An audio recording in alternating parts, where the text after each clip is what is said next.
بسم اللہ الرحمن الرحیم. In the name of Allah, the Beneficent, the Merciful.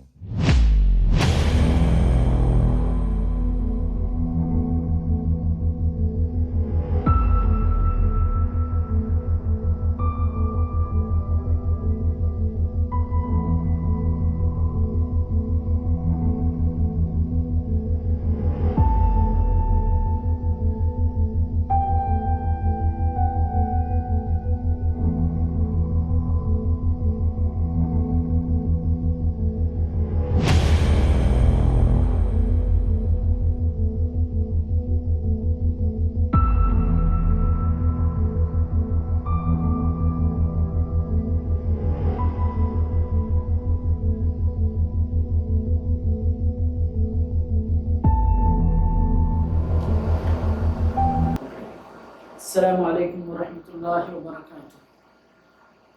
ان الحمد للہ نحمده ونستعینه ونستغفره ونعوذ باللہ من شرور انفسنا ومن سیئات اعمالنا. من يهده الله فلا مضل له ومن يضلل فلا هادي له واشهد ان لا اله الا الله وحده لا شريك له واشهد ان محمدا عبده ورسوله. اما بعد فإن خير الحديث كتاب الله وخير الهدي هدي محمد صلى الله عليه وسلم وشر الأمور محدثاتها وكل محدثة بدعة وكل بدعة ضلالة وكل ضلالة في النار. أعوذ بالله السميع العليم من الشيطان الرجيم. يا أيها الذين آمنوا أطيعوا الله وأطيعوا الرسول وأولي الأمر منكم فإن تنازعتم في شيء فردوه إلى الله والرسول إن كنتم تؤمنون بالله واليوم الآخر ذلك خير وأحسن تأويلا. رب اشرح لي صدري ويسر لي أمري واحلل عقدة من لساني يفقهوا قولي.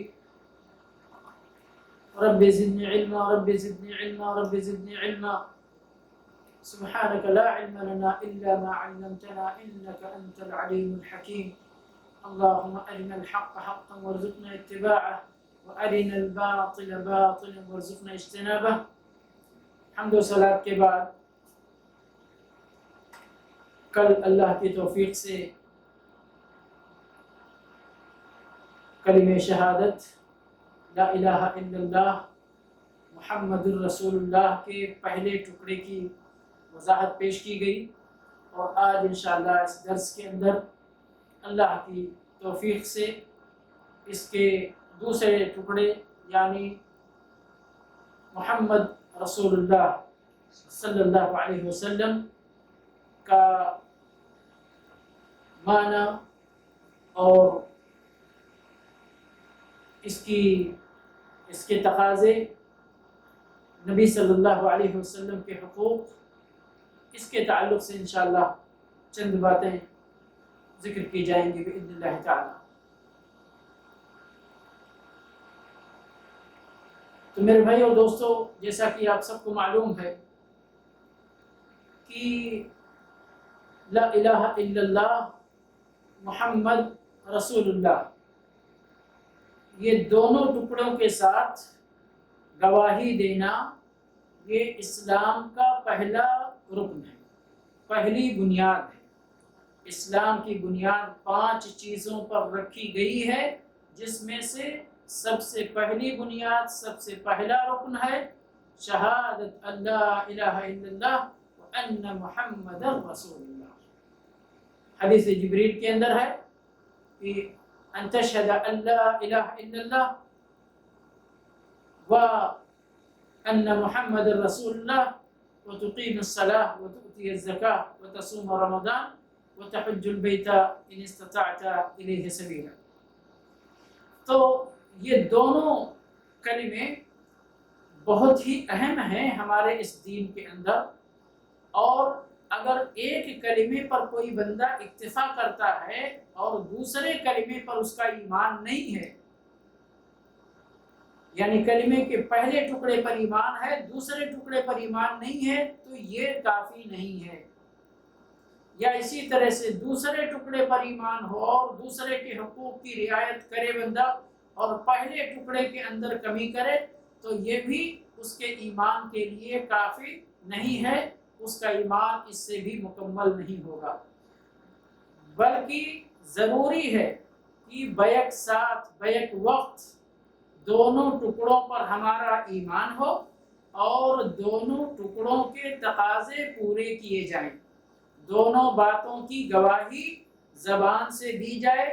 دل سے اس کی تصدیق کی جائے، جیسے کہ میں نے کل لا الہ الا اللہ کے شروط کے سلسلے میں باتیں بیان کی۔ لا الہ الا اللہ کا معنی سمجھے بندہ،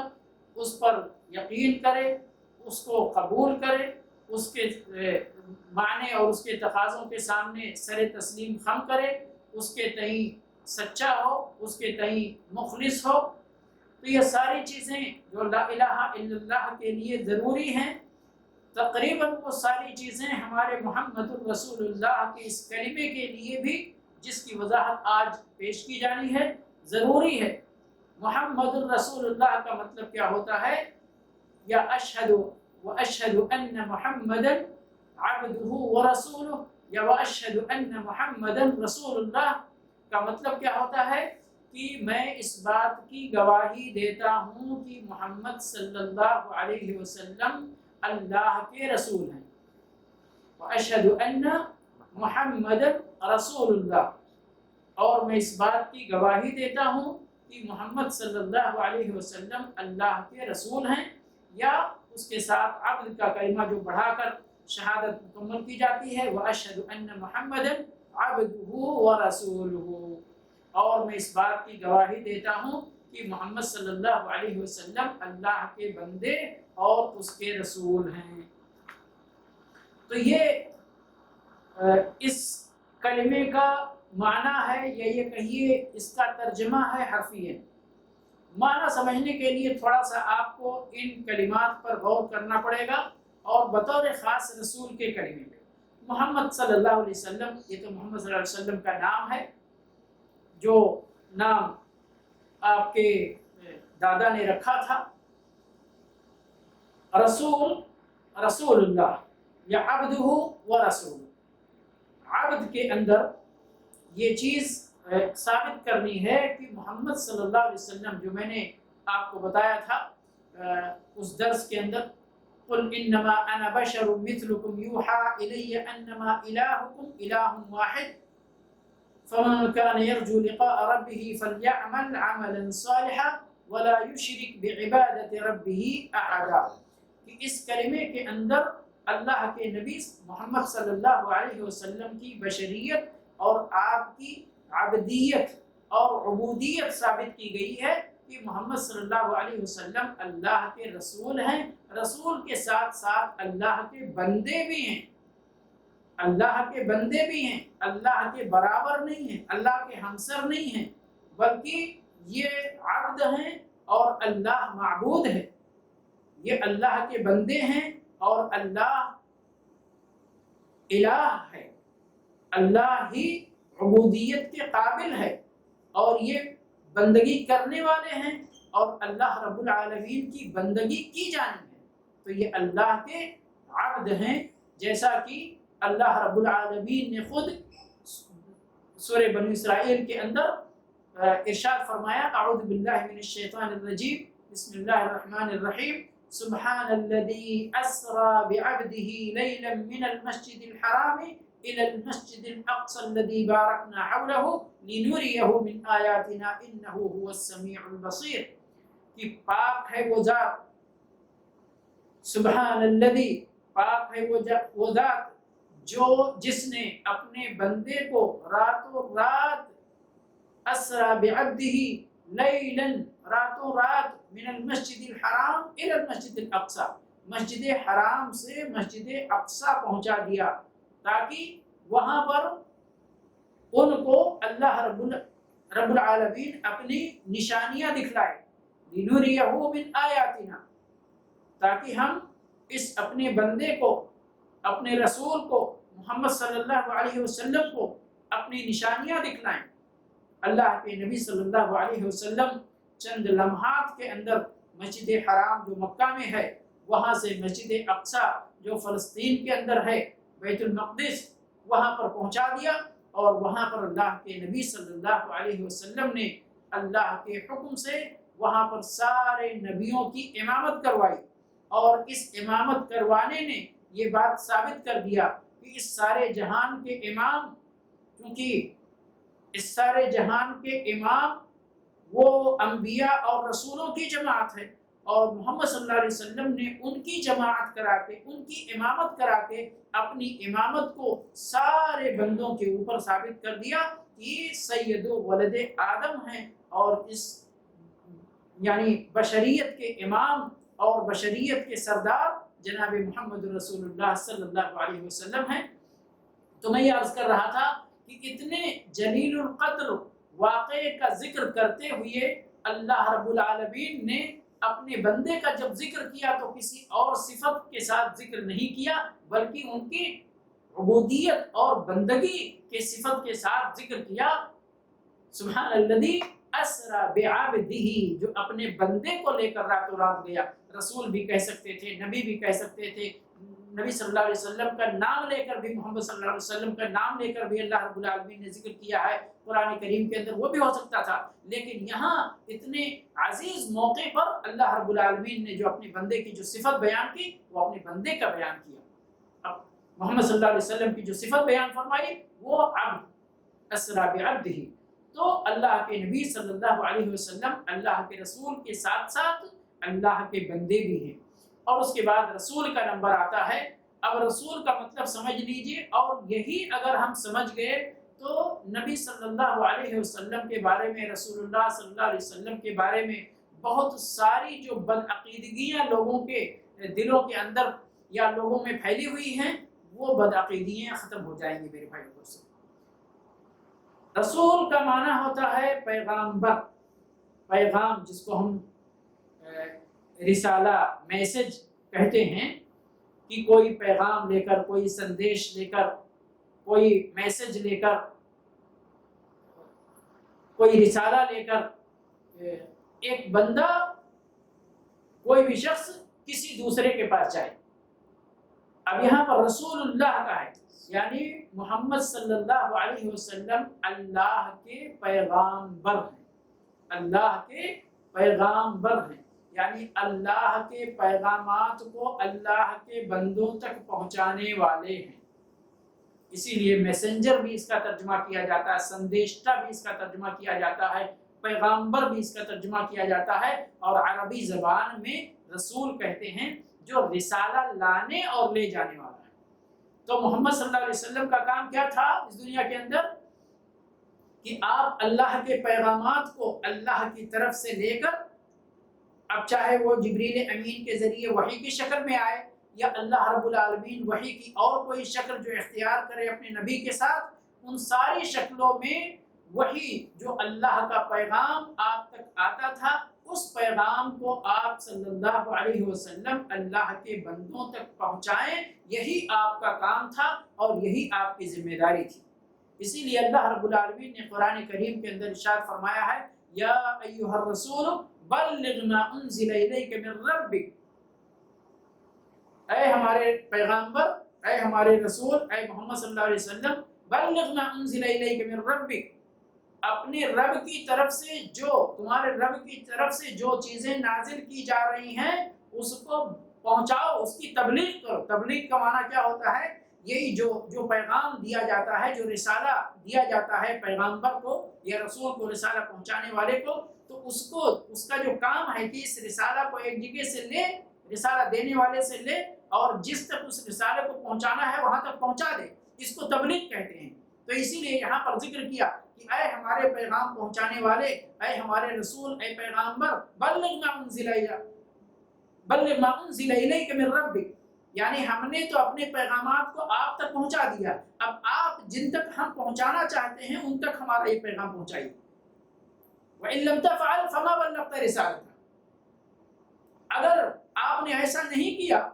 آپ نے اللہ کے، ہمارے نازل کردہ، اللہ رب العالمین کی طرف سے یہ نازل کردہ پیغامات کو اگر اللہ کے بندوں تک نہیں پہنچایا، تو جس رسالت کو پہنچانے کے لیے آپ کو چنا گیا تھا، آپ کو نبی بنایا گیا تھا، آپ کو رسول بنایا گیا تھا، آپ کو خاتم الانبیاء بنایا گیا تھا، خاتم المرسلین بنایا گیا تھا، تو آپ نے وہ اپنی ذمہ داری پھر ادا نہیں کی۔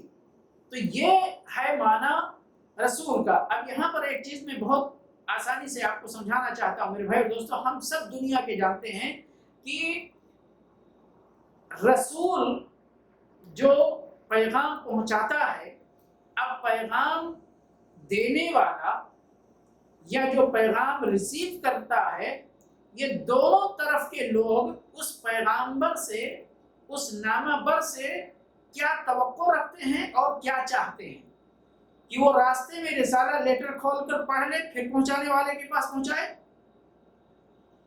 یا اس میں لیٹر کھول کر کچھ جملہ زیادہ کر دے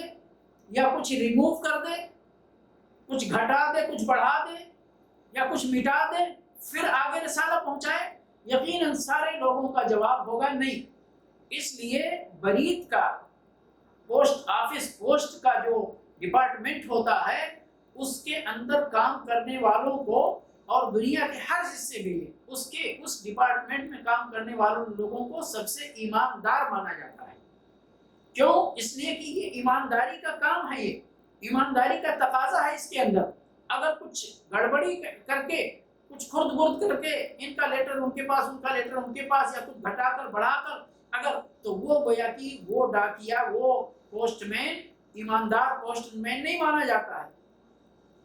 اور سارے لوگ پھر اس کو اچھا نہیں سمجھتے۔ یہاں پر میرے بھائی اور دوستو، اللہ کے نبی صلی اللہ علیہ وسلم کو جو رسول کا لفظ دیا گیا، اور یہاں پر دیکھیے شہادتین کے اندر نبی کا لفظ بھی استعمال نہیں کیا گیا ہے، بلکہ کیا استعمال کیا گیا؟ رسول کا لفظ استعمال کیا گیا۔ اگرچہ اللہ کے نبی صلی اللہ علیہ وسلم نبی بھی تھے اور رسول بھی تھے، وہ ایک الگ مسئلہ ہے کہ نبی اور رسول میں کیا فرق ہے، لیکن یہاں جو ہم کہنا چاہتے ہیں کہ اللہ کے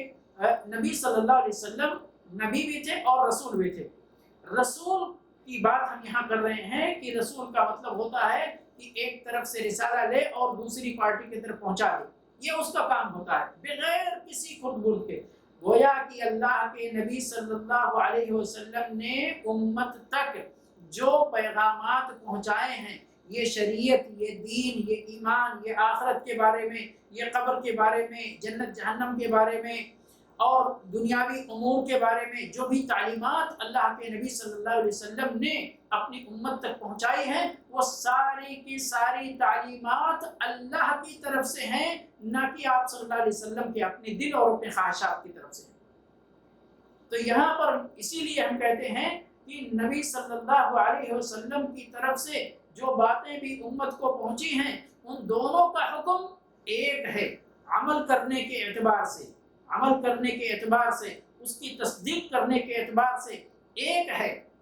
قرآن وحی مطلوع ہے، اور نبی صلی اللہ علیہ وسلم کی سنت مطہرہ، صحیح سنت۔ یاد رکھیں، ضعیف حدیثیں جو کہی جاتی ہیں، موضوع حدیثیں جو کہی جاتی ہیں، وہ ہمارے اس بحث سے، اس موضوع سے بھی خارج ہیں، لیکن جو صحیح باتیں اللہ کے نبی صلی اللہ علیہ وسلم کی زبان مبارک سے نکلی ہیں، یا جو عمل آپ صلی اللہ علیہ وسلم نے امت کے سامنے کر کے دکھا دیا ہے، یا جو عمل آپ کے سامنے کیا گیا شریعت کے اندر، اور نبی صلی اللہ علیہ وسلم نے اس عمل کو باقاعدہ مقرر فرمایا، اس پر انکار نہیں کیا، اعتراض نہیں کیا، آپ صلی اللہ علیہ وسلم نے اس کی اجازت دی، تو یہ تینوں طرح کی جو سنتیں ہیں، قولی، فعلی، تقریری جو سنتیں ہیں، ان سنتوں کا حکم شریعت کے اندر کیا ہے؟ اللہ کی طرف سے وحی کا حکم ہے۔ اس لیے سورہ نجم کے اندر اللہ رب العالمین نے ارشاد فرمایا کہ وَمَا يَنطِقُ عَنِ الْهَوَىٰ، کس کی بارے میں فرما رہے؟ اپنے نبی اور رسول جناب محمد رسول اللہ صلی اللہ علیہ وسلم کے بارے میں ارشاد ہے یہ کہ وَمَا يَنطِقُ عَنِ الْهَوَىٰ، کہ ہمارے رسول یہ اپنی خواہش سے نہیں بولتے، اپنی خواہش سے نہیں بولتے، بلکہ کیا بولتے؟ ان هو الا وحی یوحیٰ، بلکہ نبی صلی اللہ علیہ وسلم کی باتیں، محمد صلی اللہ علیہ وسلم کی ساری باتیں، یہ کیا ہیں؟ وحی ہیں، جو ان کی طرف وحی کی جاتی ہیں۔ اللہ کے نبی صلی اللہ علیہ وسلم کی طرف کسی بھی طریقے سے اللہ رب العالمین کا پیغام جب آ جاتا، تو وہ پیغام آپ صلی اللہ علیہ وسلم اپنی امت کی طرف فارورڈ کرتے، بغیر خرد برد کے، بغیر اس کے اندر کچھ کمی کیے، بغیر اس کے اندر کچھ زیادتی کیے، بغیر کوئی چیز چینج کیے، تبدیل کیے، اللہ کے نبی صلی اللہ علیہ وسلم اپنی ساری باتوں کو، ان ساری باتوں کو جو اللہ کی طرف سے آپ کو ملتی تھی، آپ اپنے امت تک پہنچاتے تھے، اللہ کے بندوں تک پہنچاتے تھے۔ اس لیے میرے بھائی اور دوستوں، یہاں پر ہمیں باخبر رہنا چاہیے کہ رسول صلی اللہ علیہ وسلم کا کردار اس شریعت کے اندر کیا ہے کہ اللہ کی باتوں کو، اللہ کی تعلیمات کو، اس دین کے تعلق سے اللہ کی شریعت کو، اللہ کے اس دین اسلام کو نبی صلی اللہ علیہ وسلم جوں کا تیوں اللہ کی طرف سے لا کر اللہ کے بندوں تک پہنچا دیں۔ اب جب اتنی بات ہم نے سمجھ لیا میرے بھائی اور دوستوں، تو اب ہمارے ایمان کا تقاضا کیا ہے ہمارے رسول پر؟ 4 چیزیں بنتی ہیں، غور سے سنیے گا۔ 4 چیزیں۔ سب سے پہلی چیز ہے کہ اللہ کے نبی صلی اللہ علیہ وسلم نے جتنی بھی باتوں کی خبر دی ہے آپ صلی اللہ علیہ وسلم نے، ان میں نبی صلی اللہ علیہ وسلم کی تصدیق کی جائے، دل سے اس پر ایمان لایا جائے، اس کو سچ مانتے ہوئے اس پر یقین کامل رکھا جائے، اس کو دل سے قبول کیا جائے، اس کے سامنے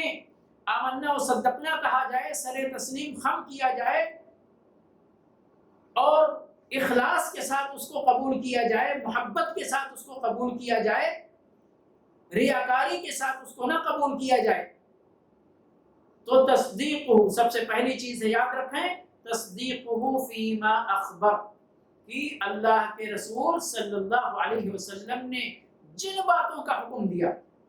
یا جن باتوں کی خبر دی، قبر کے بارے میں جو بتلایا، عالم برزخ پوری، قیامت کی ہولناکیوں کے بارے میں جو بتایا، صراط مستقیم کے بارے میں جو بتایا، جہنم کے بارے میں جو بتایا، جنت کے بارے میں جو بتایا، قیامت سے پہلے ہونے والی قیامت کی نشانیوں کے تعلق سے جو پیشین گوئیاں کی، اور جو کسی اور نبی کے بارے میں آپ صلی اللہ علیہ وسلم نے بتایا، یا آپ کی کتاب کے بارے میں توریت اور زبور کے متعلق جو تعلیمات آئیں، کوئی بھی تعلیم یا کوئی بھی خبر جو نبی صلی اللہ علیہ وسلم کی زبان مبارک سے امت تک پہنچی، اس امت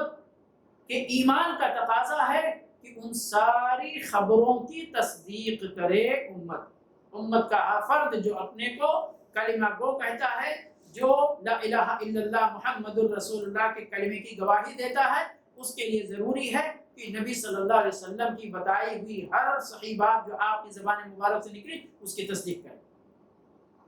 دوسرے نمبر پر کیا ہے؟ وَطَاعَتُهُ فِيمَا أَمَرَ،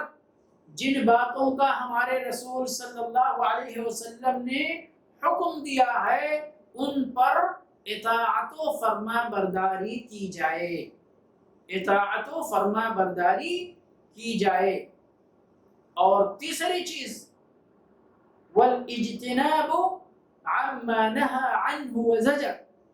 جن باتوں سے اللہ کے نبی صلی اللہ علیہ وسلم نے منع فرما دیا ہے، روک دیا ہے، ان باتوں سے، ان کاموں سے، ان چیزوں سے، ان معاملات سے رک جایا جائے، ان کو انجام دینے کی جرات نہ کی جائے۔ وَأَلَّا يُعْبَدَ اللَّهُ إِلَّا بِمَا شَرَعَ، چوتھی بات یہ ہے کہ ہم نے اللہ کا کلمہ پڑھ لیا، اب اللہ کی عبادت کا نمبر جب آتا ہے تو ہم اللہ کی عبادت اسی طریقے پر انجام دیں جس طریقے سے ہمارے رسول صلی اللہ علیہ وسلم نے ہمارے رب کی عبادت کرنے کا طریقہ ہم کو سکھلایا ہے۔ ہر چیز ہمارے دل میں جو بھی آئے، یہ بھی کام کر لو، یہ بھی، اس سے بھی اللہ خوش ہو جائے گا، یہ بھی کام کر لو، یہ بھی نیک کام ہے، یہ بھی کام کر لو، اس پہ بھی اجر ملے گا، یہ دعا پڑھ لو، اس سے اتنا اجر ملے گا، یہ کام کر لو، اس پہ اتنے حج کا ثواب ملے گا، اتنے عمرے کا ثواب ملے گا، اور اتنی نیکیاں ملیں گی، اور اتنا یہ ملے گا۔ میرے بھائی اور دوستو، یہ ساری باتیں شریعت کے اندر منمانی باتیں کہی جاتی ہیں۔ ہماری زبان پہ تالا لگنا چاہیے اس وقت تک جب تک کہ کوئی بات ہم قرآن کریم کے اندر نہ پڑھ لیں یا نبی صلی اللہ علیہ وسلم کے صحیح فرمان کے ذریعے ہم کو اس کی خبر اور اطلاع نہ ہو جائے کہ ہاں یہ کام کرنا واقعی اللہ کو پسند ہے، یہ کام کرنے سے واقعی اللہ رب العالمین راضی ہوگا، چاہے اس کا ذکر قرآن میں آیا ہو، چاہے اس کا ذکر نبی صلی اللہ علیہ وسلم کے فرمان میں آیا ہو۔ یہی دو چیزیں ہیں ہمارا ذریعہ ہے کہ ہم کو اللہ کے بارے میں پتہ چلے۔ تو ایک قرآن اللہ کا سیدھا کلام ہے، وحی مطلوع ہے، اس کے اندر اس کی حفاظت کی ذمہ داری خود اللہ رب العالمین نے لے رکھی ہے۔ انا نحن نزلنا الذکر وانا له لحافظون، ایک حرف کی بھی تبدیلی ادھر سے ادھر معنی کے اندر کوئی گڑبڑی کچھ نہیں پیدا ہونا ہے، اللہ رب العالمین نے قیامت تک اس کی حفاظت کی ذمہ داری لے رکھی ہے۔ اور اس کے بعد دوسرے نمبر پر محمد صلی اللہ علیہ وسلم کا فرمان جو وحی غیر مطلوع ہے، وحی ہے لیکن غیر مطلوع ہے، وما ينطق عن الهوى ان هو الا وحی یوحى، تو نبی صلی اللہ علیہ وسلم کا فرمان چاہے وہ قولی ہو، نبی صلی اللہ علیہ وسلم کا فرمان ہو قولی سنت ہو یا فعلی سنت ہو، آپ صلی اللہ علیہ وسلم کا عمل ہو جو آپ صلی اللہ علیہ وسلم آئے اس دنیا کے اندر تاکہ اپنی امت کے لوگوں کو اپنے رب کی عبادت کرنے کا طریقہ سکھلایا جائے کہ کس طرح سے رب کی عبادت کرنا ہے، یا آپ صلی اللہ علیہ وسلم کے سامنے کوئی کام کیا گیا دین کا اور آپ نے اس کی اجازت دی، یعنی کہ وہ اللہ اور اس کے رسول صلی اللہ علیہ وسلم کی مرضی کے مطابق تھا، جبھی آپ صلی اللہ علیہ وسلم نے اپنے سامنے اس کام کو انجام ہوتے ہوئے دیکھا اور آپ خاموش رہے۔ تو یہ کہا جاتا ہے کہ قولی فعلی تقریری سنتیں، ہر طرح کی سنتوں کا جو مقام ہے، جو مرتبہ ہے میرے بھائی اور دوستو، وہ مقام و مرتبہ بہت بلند ہے، اور آپ کی رسالت کے تقاضے کے مطابق اس کو بھی وحی کے برابر سمجھا جائے گا، اور اس پر بھی اسی طرح عمل کیا جائے گا جس طرح سے قرآن پر عمل کیا جاتا ہے۔ تو یہاں پر چوتھی بات میں بیان کر رہا تھا کہ وَأَلَّا يُعْبَدَ اللَّهُ إِلَّا بِمَا شَرَعَ، کہ اللہ کی عبادت صرف اور صرف اس طریقے پر کی جائے جس طریقے پر اللہ کے نبی صلی اللہ علیہ وسلم نے اس عبادت کو انجام دینے کا حکم دیا ہے یا کر کے دکھایا ہے یا اس کی اجازت دی ہے۔ تو یہ ملخص جو اس درس کا ہے کہ محمد رسول اللہ صلی اللہ علیہ وسلم اللہ کے رسول ہیں، اللہ کے بندے ہیں، اس بات کی ہم گواہی دیتے ہیں، اور اس گواہی کا تقاضا ہے کہ نبی صلی اللہ علیہ وسلم نے جن باتوں کی خبر دی ہے ان کی تصدیق کی جائے، معنی یہ ہے کہ ان کو سچا مانا جائے، ان کو قبول کیا جائے، اور اسی طرح سے نبی صلی اللہ علیہ وسلم نے جن باتوں کے کرنے کا حکم دیا ہے اس پر آپ صلی اللہ علیہ وسلم کی اطاعت و فرما برداری کی جائے، جن باتوں سے روک دیا ہے ان باتوں سے رک جایا جائے، ان کے ارتکاب کی جرأت نہ کی جائے۔ اور چوتھی بات ہے کہ اپنے رب کی عبادت، اللہ کی عبادت صرف نبی صلی اللہ علیہ وسلم کے ذریعے مشروع کردہ باتوں کے ذریعے، چیزوں کے ذریعے، طریقوں کے ذریعے ہی کی جائے۔ وَأَلَّا يُعْبَدَ اللَّهُ إِلَّا بِمَا شَرَعَ۔ یہاں باتیں بہت ہیں میرے بھائی اور دوستو کہ اللہ کے نبی، چونکہ اشکالات بہت ہیں، لوگوں نے طرح طرح کے اشکالات پیدا کر کے رکھے ہوئے ہیں کہ نہیں نبی صلی اللہ علیہ وسلم کی ذات ایسی، نبی صلی اللہ علیہ وسلم کی ذات ویسی، نبی صلی اللہ علیہ وسلم نور کے بنے ہیں، نبی صلی اللہ علیہ وسلم کو علم غیب معلوم ہے، نبی صلی اللہ علیہ وسلم ایسے ہیں، نبی صلی اللہ علیہ وسلم کے بارے میں یہ ہے، اور ادھر پھر نبی صلی اللہ علیہ وسلم کو چھوڑ کر اپنے جو امام مالک رحمۃ اللہ علیہ، امام شافعی رحمۃ اللہ علیہ، امام ابو حنیفہ رحمۃ اللہ علیہ، امام احمد بن حنبل رحمۃ اللہ علیہ، اور اس طرح کے ہر ملک اور ہر خطے کے اندر اپنے لوگ اپنا امام، اپنا پیر، اپنا مرشد جو بنائے ہوئے ہیں۔ ادھر نبی صلی اللہ علیہ وسلم نے کن چیزوں کی تعلیمات دی ہیں کہ اللہ کو کس طرح سے، اللہ کی توحید کو کس طرح سے مانا جائے، اور اللہ رب العالمین کے اسماء و صفات کو کس طرح سے اقرار کیا جائے، کس طرح اس کو تسلیم کیا جائے، کس طرح سے اس کو قبول کیا جائے، اس پر ایمان رکھا جائے، اور ایک طرف دین کو چھوڑ کر کے دین میں غیر رسول کی باتوں کو دین میں رسول کی باتوں کی حیثیت دے کر اس کو قبول کر کے اس کے مطابق عمل کر کے اللہ کو خوش کرنے کی کوشش کی جاتی ہے۔ رسول کی بات صلی اللہ علیہ وسلم کہی جا رہی ہے، رسول کی سنتیں کچھ اور بتا رہی ہیں، اور ہم اپنے عمل کے مطابق کسی اور طرح کی سنت پر مزید ہیں، اڑے ہوئے ہیں ہم یہ نہیں صاحب یہ تو ہمارے امام کا قول ہے، یہ تو ہمارے مولوی صاحب کا قول ہے، یہ تو ہمارے پیر صاحب کا قول ہے، یہ تو ہمارے بزرگ کا قول ہے، یہ تو ہمارے فلاں کا قول ہے، یہ دین کے خلاف کیسے ہو سکتا ہے؟ اس کا مطلب یہ ہے کہ دین کے عین مطابق ہے؟ نہیں میرے بھائی اور دوستو،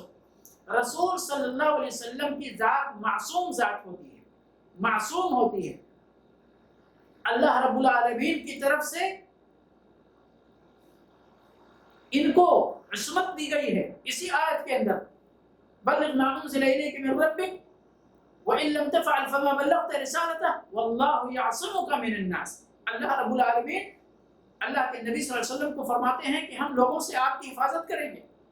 آپ کو ڈرنے کی ضرورت نہیں، آپ دین کی تبلیغ کرو، آپ دین کا کام، دین کی باتیں، دین کی تعلیمات، ہمارے پیغامات اللہ کے ہمارے بندوں تک پہنچائیں۔ تو نبی صلی اللہ علیہ وسلم دین کی تبلیغ کے سلسلے میں، اور سبھی انبیاء سبھی رسول